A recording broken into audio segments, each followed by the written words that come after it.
86 में भी था, सियासत में 35 साल झारखंड मुक्ति मोर्चा में रहने के बाद एमआईएम में चले गए।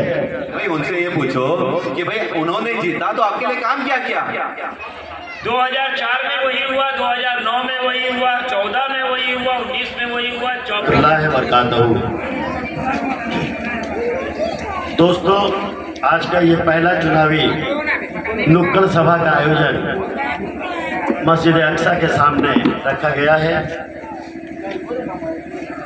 ये programme Jawahar Nagar road number 14 मस्जिद बिलाल के पास होना था, लेकिन क्या मजबूरी थी कि फखरुद्दीन भाई यहाँ ये प्रोग्राम रखें। मैं उनको बधाई देता हूँ, मैं उनको बधाई देना चाहता हूँ।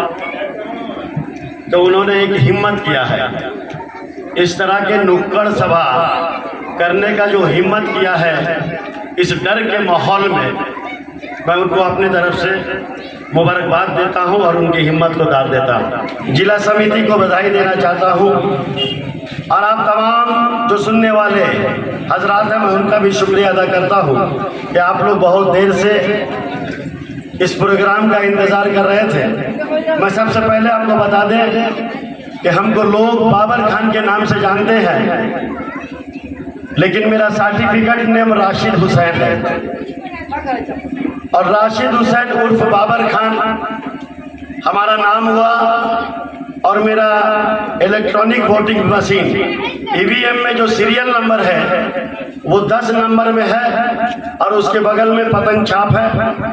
मैं सबसे पहले आपको ये कहना चाहता हूँ, और मेरा खड़ा होना और 35 साल झारखंड मुक्ति मोर्चा में रह करके अचानक एमआईएम में शामिल होना, लोग बहुत हैरत में हैं और ये चर्चा कर रहे हैं कि वजह क्या थी कि बाबर खान 35 साल झारखंड मुक्ति मोर्चा में रहने के बाद एमआईएम में चले गए। दोस्तों, ये हकीकत है कि हमने अपने जीवन की राजनीति शुरू की छात्र जीवन में, जब हम कोऑपरेटिव कॉलेज में पढ़ रहे थे उस वक्त देशम गुरु शिबू सोरेन के सबसे बड़े जो पुत्र थे, लड़के थे, दुर्गा सोरेन, उन्होंने हमें कोऑपरेटिव कॉलेज में पढ़ते हुए पीरियड में छात्र का मुख्य संयोजक जिला का बनाया था और वहां से हमने अपनी राजनीतिक जीवन शुरू की। टाइम भी बहुत हो रहा है, बस फटाफट खत्म करेंगे, है ना?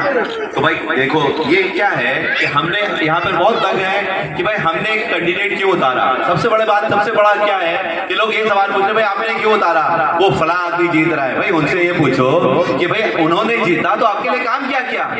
भाई 5 साल का हिसाब देंगे ना। अगर हमने 9th क्लास के एग्जाम में बैठे हैं, रिपोर्ट कार्ड आता है कि भाई आपका रिपोर्ट क्या आया, कितना % आपने अचीव किया। भाई आपने जो 5 साल पास किया है उस 5 साल में क्या काम किया? तो भाई उनके लोग बता रहे हैं कि हमने 3800 करोड़ खर्च किया। भाई किस चीज पे?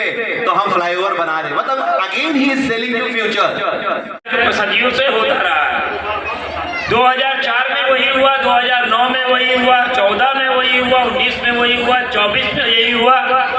और अगर आप लोग यही हाल में रहें, यही सोच के मालिक रहें, या हमारे बुजुर्ग जो पहले से सियासत को इस तरह समझ बैठे थे, तो हमें समझ में